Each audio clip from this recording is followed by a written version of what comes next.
E aí, família, firmeza? Como que vocês estão? Firmeza total? Estão se cuidando aí na quarentena, daquele jeito, é importante que vocês se cuidem, firmeza? Lembrando vocês que essa minha aula, ela é uma aula de transição, então eu estou tentando ajustar ela para um conteúdo mais didático, para esse perfil, né, de conteúdo que no caso seria através do vídeo, então é muito importante que vocês façam esse feedback para mim, beleza? Então, a aula de hoje a gente vai falar de Organização das Nações Unidas, a famosa ONU, né? Ela é algo que está sendo muito discutido e muito colocado em discussão em relação às suas tomadas de decisões em relação à pandemia, né? Então, você vê ela sendo discutida, as relações no noticiário, em artigos de jornais e revistas, né? Formadores de opinião, todos eles opinando sobre o que seria, né, essa tal de ONU, né, e o que ela deveria ser feito, o que ela deveria fazer de acordo com a opinião de cada um deles. Então essa aula é muito importante não só para a gente ter uma concepção já formalizando o final daquela bipolaridade do poder, mas também para a gente ter uma quebra de senso comum em relação ao que é discutido hoje na grande mídia, né? E a gente vai contradizer algumas coisas aí que são às vezes até irresponsáveis, produzidas por formadores de opinião e alguns comentaristas, né? Beleza?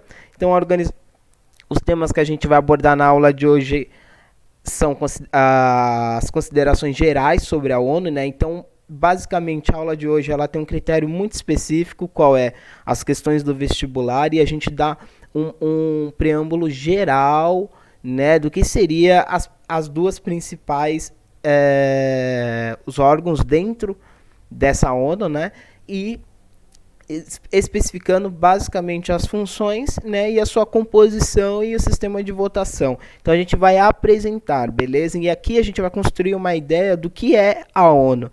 Isso é uma grande coisa importante que a gente vai discutir durante a aula. E é importante que você saia daqui sabendo o que é isso e quais são as funções dela, beleza? A gente vai falar sobre a Assembleia Geral, o Conselho de Segurança, né? E basicamente ele só citar mesmo o Conselho Econômico e Social e o Secretariado e Tribunal Internacional de Justiça, beleza? Isso daqui, ó, gente, qual é a quebrada? Qual é as ideias? As ideias, mano, é que você não precisa saber tudo exatamente qual é cada função, o que cada um faz. Você não precisa, quebrada, fica suave. Você precisa entender um contexto que a ONU surge, para que ela quer, qual é o principal objetivo dela. A gente vai ver que o que estabelece a ONU é um documento que se chama a Carta, né? Esse documento por fins didáticos, presta atenção nessa porra que eu tô falando, só para fins didáticos eu vou fazer uma comparação, beleza? Então essa carta ela poderia ser comparada de uma forma bem brusca, beleza? Não só didática mesmo, a uma constituição de um país. Então tudo o que todas as funções, composições e como a ONU deve agir, tá tudo escrito naquela carta. A carta tá na descrição do vídeo, para quem quiser ler ela na íntegra, tá? Ela é curtinha, algumas páginas, mas a leitura é bem grande, espaçada, então é super fácil, tá? Às vezes você consegue pesquisar simplesmente pelo capítulo ali, beleza? Então a gente vai perambulhar o que significa esses conceitos, firmeza, e construir a ideia geral para qual é a função, para que existe ali, é isso que hoje é discutido muito nos telejornais em gerais, beleza? Qual é a função da ONU? A ONU errou, a ONU não errou, o que está acontecendo, caralho? Vamos ver aqui a hora, beleza? Estou no tempo, chaveando.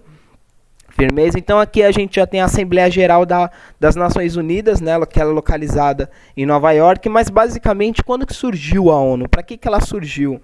Ela surgiu no contexto de fim da Segunda Grande Guerra Mundial, né? Então quando a gente teve ali a invasão, a tomada de Berlim no final do dia 25 de abril ao começo ali de maio de 45 pelo Exército Vermelho Soviético, né? Você teve a queda da Alemanha e da Itália consecutivamente, né? Então, no fim de 45, você já tinha ali, né, a rendição do Japão, se eu não me engano, dia 2, deixa eu só lembrar, dia 2 de setembro, né, dia 2 de setembro de 45, as datas não são importantes, as datas são importantes para mim me localizar na linha do tempo do raciocínio, firmeza? Então não decora essa porra dessa data, carai, é só eu que uso assim para ter uma organização melhor, beleza? Então com o fim dessa guerra, com a rendição do Japão no final do ano de 1945, a gente discutiu na aula anterior o surgimento de dois blocos geopolíticos dominantes, predominantes, se destacando no final dessa guerra. O bloco capitalista e o bloco soviético. Firmeza? Esses blocos eles são antagonistas, né? Tanto geopolítico como militar e como de propaganda. A gente falou nas aulas anteriores, né, sobre o modo de vida americano, esse modo que é exportado através de filme, entre outras coisas. E a aula sobre a União Soviética a gente vai deixar um momento específico para dar tudo isso em umas 2 aulas no máximo, beleza? Então a União Soviética ainda vai ficar com vão aí esse conhecimento, firmeza? Então a gente tem aí a bipolarização desse poder entre 2 grandes blocos que saíram como protagonistas no final dessa segunda grande guerra, né? E a gente viu aí surgindo o plano Marshall para a reconstrução da própria Europa, né? A gente viu surgindo a corrida tecnológica que a gente pode ser materializada na corrida espacial, né? Quando a Rússia manda a Laika lá para o espaço, manda satélite, os Estados Unidos mandam o primeiro ser humano, firmeza? Além disso, a gente não tem só essa corrida tecnológica, essa própria corrida tecnológica, ela influencia o desenvolvimento do capitalismo e ela influencia, basicamente, também o desenvolvimento e a corrida armamentista, né? Aquela paz armada que a gente discutiu na aula anterior aí. E surgindo essa necessidade de busca de armamento, surgiu 2 grandes blocos militares, a OTAN, né? Ou a OTAN, que é o Tratado do Atlântico Norte, né? A gente teve a OTASE e também teve o Pacto de Bagdá, né? E contrapartida no bloco soviético a gente teve aí o Pacto de Varsóvia. Aqui eu só estou citando para contextualizar onde surge, que contexto surge a ONU, beleza? Porque basicamente a gente discutiu isso nas aulas anteriores, firmeza? Então a ONU, basicamente, vamos falar aqui, o que ela é? Tá ligado? A gente vê nas questões aí, deixa eu só confirmar o tempo aqui, ver se tá suave, tá suave. Só pra gente ter uma percepção, a gente às vezes vê escutando em noticiários falando que a ONU deveria tomar essa decisão, a ONU tomou uma decisão errada, a ONU fez... Gente, a ONU por si só, como instituição, como Estado brasileiro, ela não existe ONU. Né? Por que não existe ONU? O que eu estou querendo dizer com isso? O prédio, isso daqui é um prédio da Assembleia Geral em Nova York. Victor, o prédio existe. Mas esse prédio ele é ocupado e formado por quê? As reuniões são formadas pelo quê? São formadas por nações. Presta atenção no que eu estou falando. A ONU ela é formada por nações. Ao todos, são 193 países que fazem parte dessa Assembleia, né, que a gente vai falar algumas coisas dela. A gente vai falar primeiro a composição, firmeza? Então são 193 países que fazem parte dessa Assembleia. Então todas as decisões que são tomadas na Assembleia Geral, que a gente vai especificar quais são essas decisões, o que ela pode fazer ou não, o que ela pode fazer ou não, qual é o limite desse poder segundo a Carta da ONU, né? Basicamente, o que ela representa? Ela representa a vontade coletiva desses países, ou seja, uma determinada política, né, do Conselho de Segurança, de uma intervenção militar, de uma pandemia, tudo isso ele é discutido entre todos esses países e a partir dessa discussão surge a intervenção, o que a ONU vai fazer ou não, o que essa instituição vai fazer ou não. Então, as medidas que a ONU toma em relação ao mundo, elas são fundamentalmente, né, essencialmente representativa e ela representa a vontade desses países. Então, se a ONU falhou em uma coisa ou outra, a falha são de todos os países e não a ONU em específico, porque a ONU como instituição acima desses países, ela não existe. A ONU ela existe quando esses países se reúnem e esses países fazem discussões e quando tem o secretariado geral que a gente vai discutir, beleza? Então ela é formada por 193 países e cada membro pode ter não pode ter mais de 5 representantes, mas cada nação ela representa um único voto. Cada nação representa um. Então a gente tem 193 votos. Quem ganha? Se a gente tem uma votação aí, a gente vai fazer uma intervenção militar no norte, na Ásia, em determinada ilha, sei lá. Um exemplo, tá? A gente vai fazer o quê? A gente vai pôr isso em votação no Conselho de Segurança e vai passar isso para a Assembleia para ela autorizar. A Assembleia autorizando, quantos por cento de voto a gente precisa ter? A gente precisa ter 2/3 desses votos, beleza? Então a maioria absoluta, não a maioria absoluta, mas 2/3 desses países que estão comparecendo na Assembleia, eles devem votar ou não para determinada medida de ajuda econômica em geral, qualquer coisa como a gente vai discutir, beleza? Então a Assembleia, quais as funções dela? Elas faz recomendações, cara, presta atenção nesse cacete, irmão. Recomendação, ou seja, não é obrigatório, mas o fato de não ser obrigatório, as recomendações que é tomada pela ONU, não quer dizer que elas não são importantes. Presta atenção nesse caralho. Não quer dizer que ele não seja importante. Por quê? Porque essas recomendações ela tem um peso político, inclusive para participar das ações, né, que beneficiam determinados países. Para participar de determinadas ações na ONU, você precisa estar alinhado com ela entre essas recomendações da ONU, inclusive de desenvolvimento. Beleza? Então a gente tem aí questões que são discutidas, não são obrigatórias, mas para você participar do clubinho você precisa estar minimamente alinhado com elas, beleza? Então ela tem um peso político muito forte, mano, muito forte, tá? Até porque tem 193 países membros dessa reunião, né? Então a gente tem as recomendações para o Estado e para o Conselho de Segurança, tá? Esses artigos assim, não é necessário, é só caso você queira ver na descrição do vídeo o link que eu vou deixar para a carta, aí você vê lá, né, no artigo 13, você clica lá, artigo 13, escreve e já joga para lá para você não ter que ler a carta inteira, caso você queira ler isso na íntegra, beleza? Mas lembrando, isso não é importante, mas o que a gente tem que entender aqui é importante, óbvio, você entender que as recomendações não são obrigatórias, mas tem um peso político. Isso é importante, tá? Não precisa saber o texto decorado, é só isso, beleza? Então, além disso, o que ela faz? Ela aprova o orçamento, né, e ela examina relatórios anuais, tanto anuais como especiais. Então, os relatórios de 2 anos, né, do biênio, não sei como é que fala, de 2 anos da ONU é aprovado pela Assembleia Geral. O relatório de alguma despesa, de alguma ação que a ONU vai fazer é aprovado pela Assembleia Geral. Tudo tem que ser aprovado. Aprovado por quanto? 2/3 dessa galera que tá aí nessa quebrada. Firmeza? Quebrada não, que o bagulho é mó boy, né, tio? Mas assim, bora lá. E além disso, né, ela pode pautar e discutir questões relativas à manutenção da paz e à segurança mundial. Aqui presta atenção nesse cacete, irmão.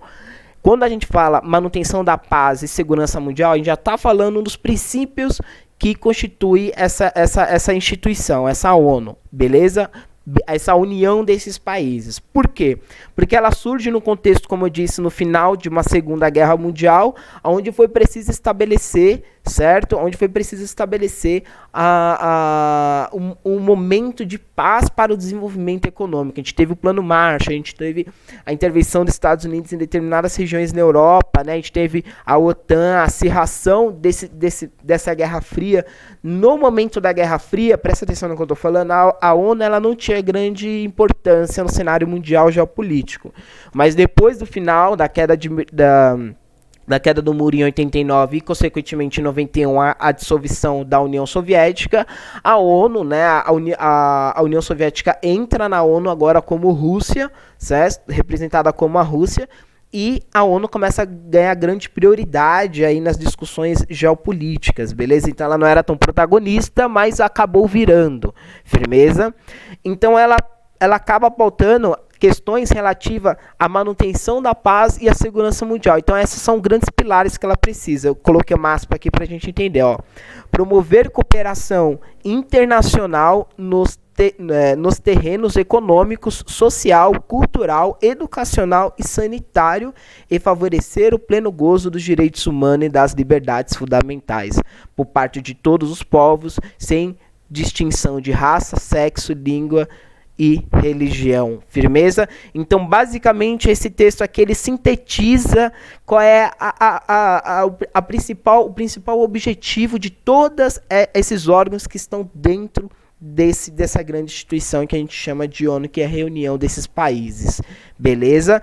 Não precisa saber a porra do texto na íntegra, caralho. Só precisa saber, pelo menos, as palavras-chave aí, né? Essa questão de manutenção da paz, segurança mundial, né, expandir isso, promover essa cooperação internacional, por isso que tem 193 países discutindo, eles estão cooperando entre eles, beleza? Então isso é importante, tá?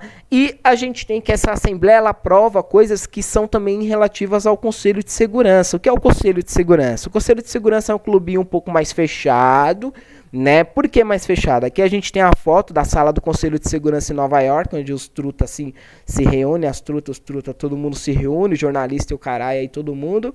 Firmeza, ó, uma iluminação chique no bagulho, ó. Isso aqui podia estar na minha sala, velho, se eu fosse boy. Beleza?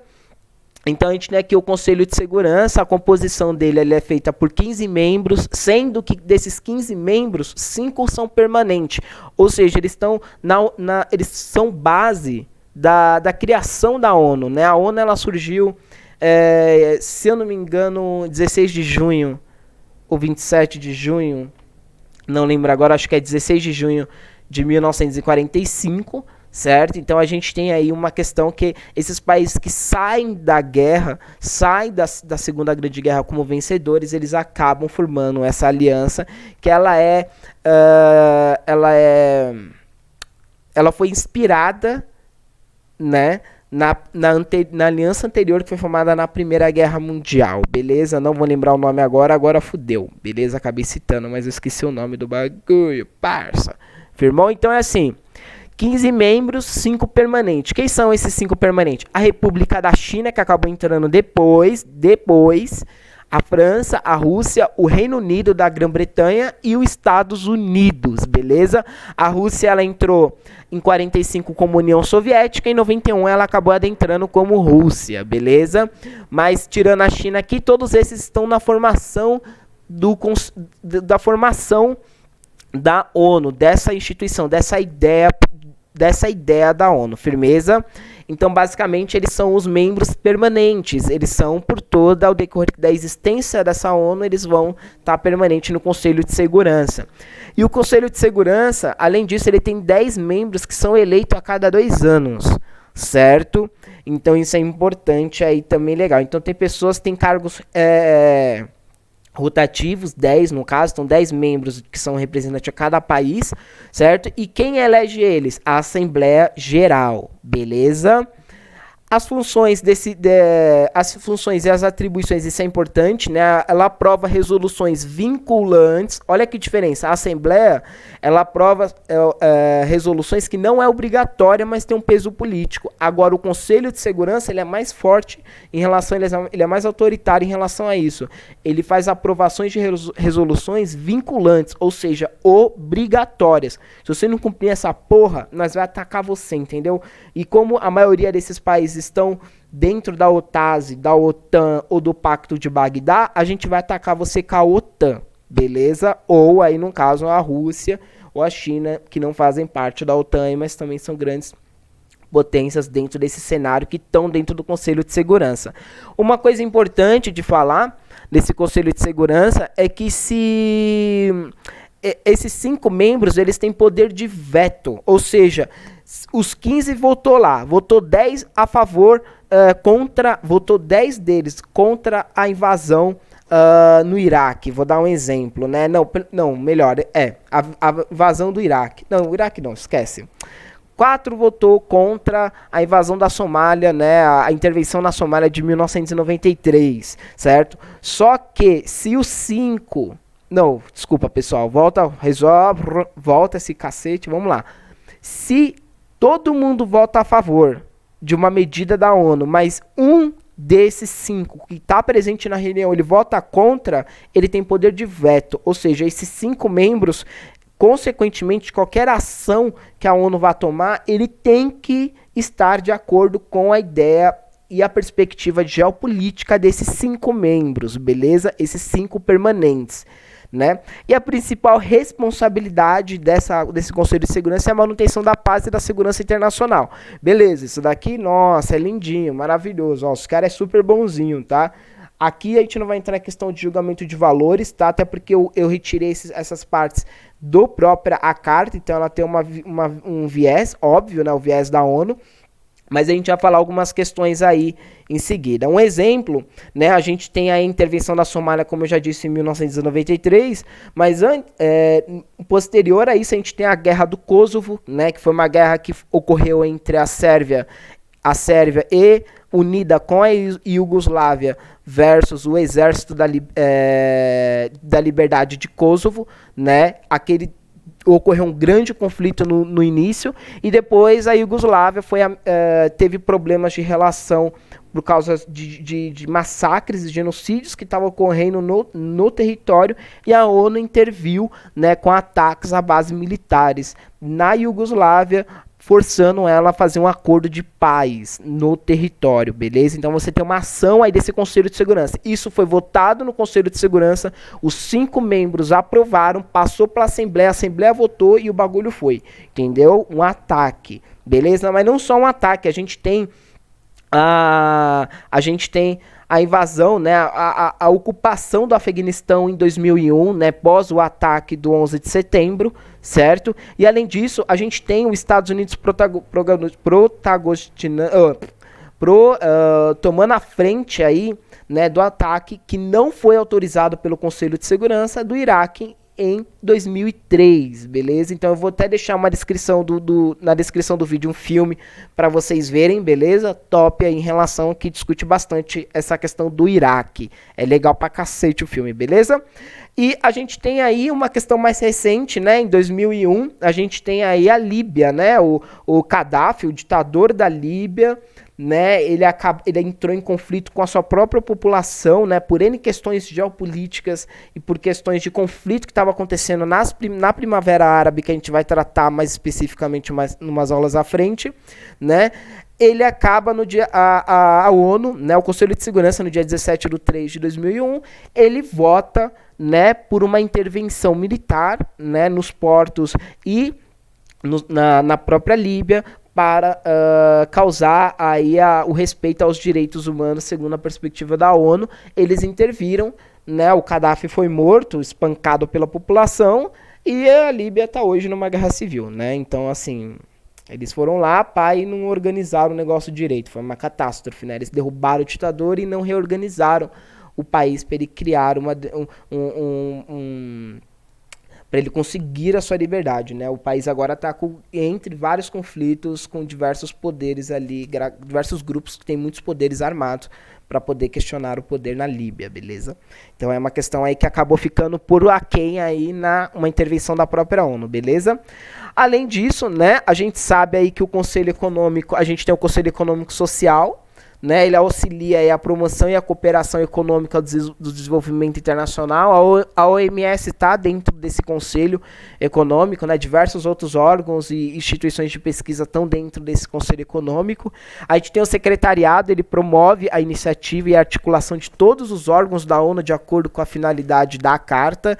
Aqui é o mais próximo que a gente tem de executivo para falar da ONU. Então existe uma pessoa que é eleita, certo, pela Assembleia Geral e aprovada pelo Conselho de Segurança, certo? Essa pessoa ela tem a finalidade de articular, né? Ela tem a função de promover uma iniciativa, uma discussão e a função de articular todos esses órgãos da ONU em questão, nas questões levantadas na Assembleia Geral aí no caso, beleza? Então a gente tem aí questões que são importantes levantadas. Um exemplo disso, né? A gente tem a missão de paz que a gente teve do Brasil, né? Se eu não me engano, não vou lembrar agora, beleza? Mas a missão de paz que a gente teve de ocupação no Haiti, Beleza? Então a gente teve aí uma coisa que foi proposta aí pela ONU, né, nesse caso por essa instituição, promovida e discutida pelo secretário da época, e o secretário, né, junto com a Assembleia e o Conselho de Segurança, promoveram essa intervenção, e isso foi financiado pela ONU com representantes do Exército Brasileiro como frente dessa missão, beleza? Uma missão de paz aí no Haiti.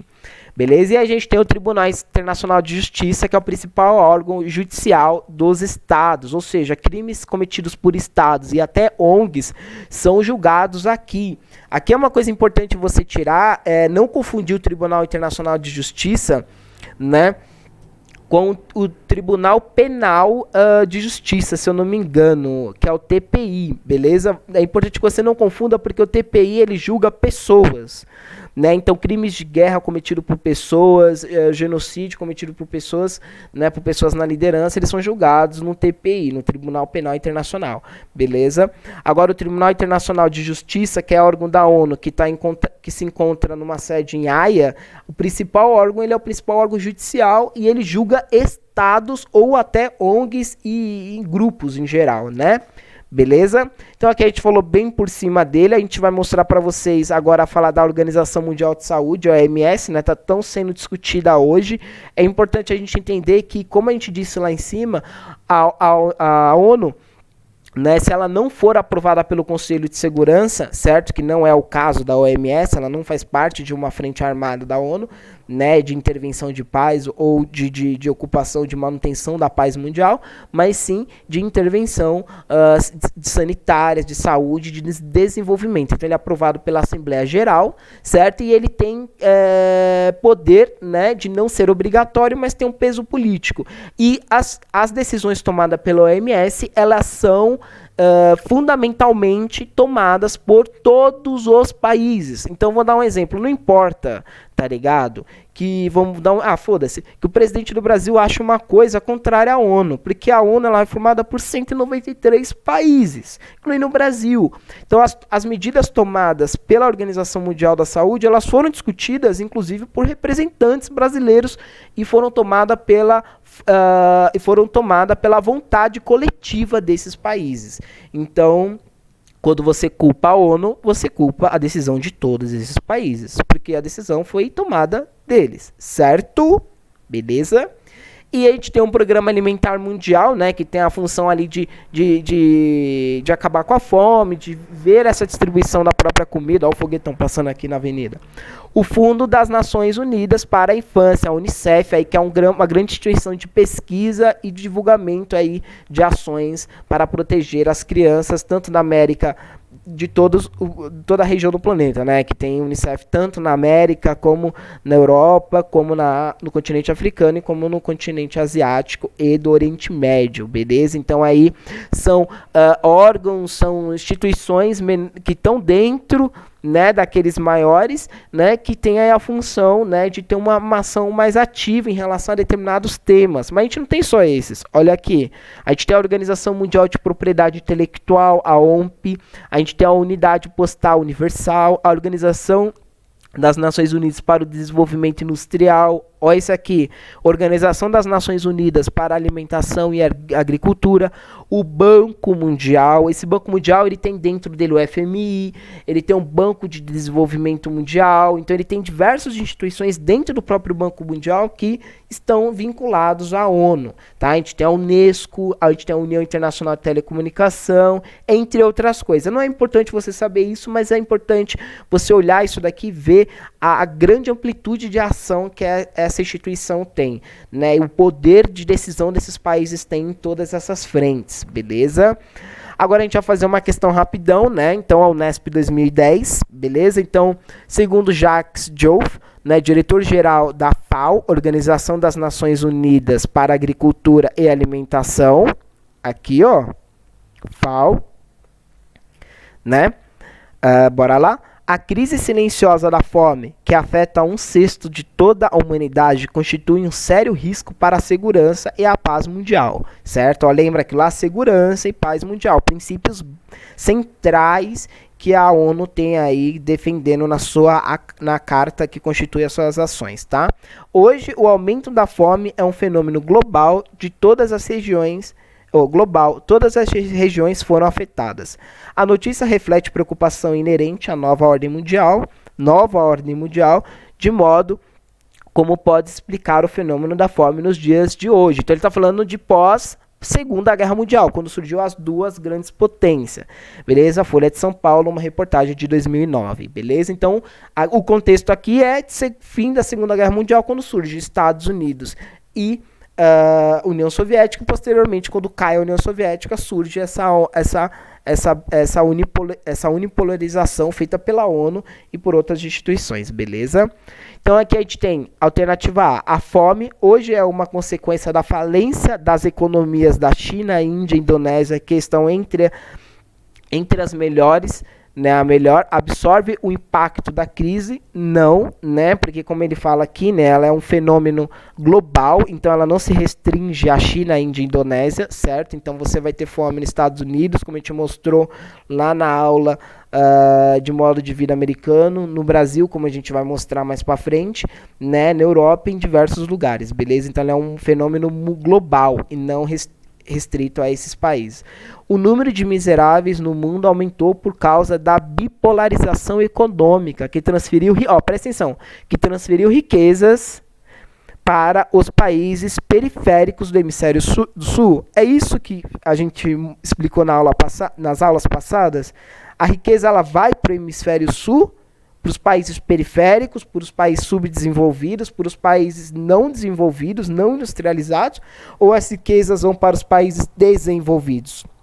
Na Europa, Japão, hoje China e Estados Unidos, né, América do Norte, beleza? Então aqui essa segunda parte está completamente errada, beleza? Então a letra C, a produção de alimento no mundo diminui drasticamente devido à falta de investimentos econômicos na zona rural. Aqui é uma questão que é importante a gente destacar, né? Vamos deixar ela aqui. A fome começou a se espalhar pelo mundo depois do início da globalização, quando milhares de pessoas abandonaram o campo devido à industrialização e à ruralização desse meio. Aqui é importante lembrar que nem todos os países são industrializados, inclusive até hoje, né? Então, assim, grande parte dos países do mundo, né, que não é a Europa e não é os Estados Unidos, né, em questão de populacional, a maioria deles são subdesenvolvidos, né, ou em transição, economias de transição, né, ou até não industrializados, tá? Então a maioria da população ela ainda se encontra em questões populações rurais, né? E além disso, né, esse fenômeno da fome ele é anterior à globalização, né, no mundo em si, beleza? Então a letra E, a crise econômica aumentou o desemprego, a crise econômica aumentou o desemprego e reduziu o poder de compra da população, além de ter contribuído para o aumento dos preços dos alimentos. Ou seja, quanto mais com a crise que ele está falando, pós-ordem mundial, a gente está falando de Primeira e Segunda Guerra Mundial, a gente está falando de crise de 29, né, que a primeira medida foi tomada em 32, né, então a gente tem aí questões que passaram por crises extremamente difíceis de desemprego, como a gente já discutiu, né? E crises, como a gente estava falando aí, de guerras, de morte, de destruição, como a gente mostrou na aula passada de fotos, né? Que a gente mostrou como ficou a Europa, né? Então, nesse contexto, a gente entende que a crise, né? Ela aumentou, né? Essa crise social, essa crise econômica de 29, ela aumentou, né, o desemprego e isso reduz drasticamente o poder de compra da população. Lembra quando a gente falou da crise de 29? Houve uma queda em massa, né, em dominó de todos os empregos. Primeiro nos grandes centros, nos Estados Unidos e na Europa, e posteriormente em seguida, assim, coisas de semanas, em toda a Ásia, Brasil, continente africano, né, Oriente Médio, começou a cair todos os empregos. Por quê? Porque todos estão interligados na globalização, como a gente explicou nas aulas anteriores, beleza? Então a letra certa é a letra E. Por que a letra C não está certa? Porque a produção de alimento no mundo ela diminuiu drasticamente devido à falta de investimento econômico na zona rural. Não é, porque exatamente na Constituição em 45 da ONU, a gente já tem uma organização específica, né, para a gente desenvolver medidas para a agricultura e alimentação e o combate à fome, beleza? Então a gente tem aí medidas que são tomadas, né, que não condizem aí com a letra C. Então a letra E é a letra certa. Firmeza que a gente tem as referências. Então a aula de hoje ela é basicamente uma aula de apresentação da ONU, então ela não tem caráteres para você escrever textos, nada disso, mas pelo menos responder questões de segunda fase, questões de primeira fase, né, e pelo menos ficar um pouco mais vacinado em relação ao que está passando aí na grande mídia, né, com algumas pessoas que acabam fazendo um desserviço, né, sem saber responsabilizar da onde vêm as próprias medidas dessa instituição que é composta por 193 países, inclusive o Brasil. Beleza? Então tamo junto, quebrada, é nóis!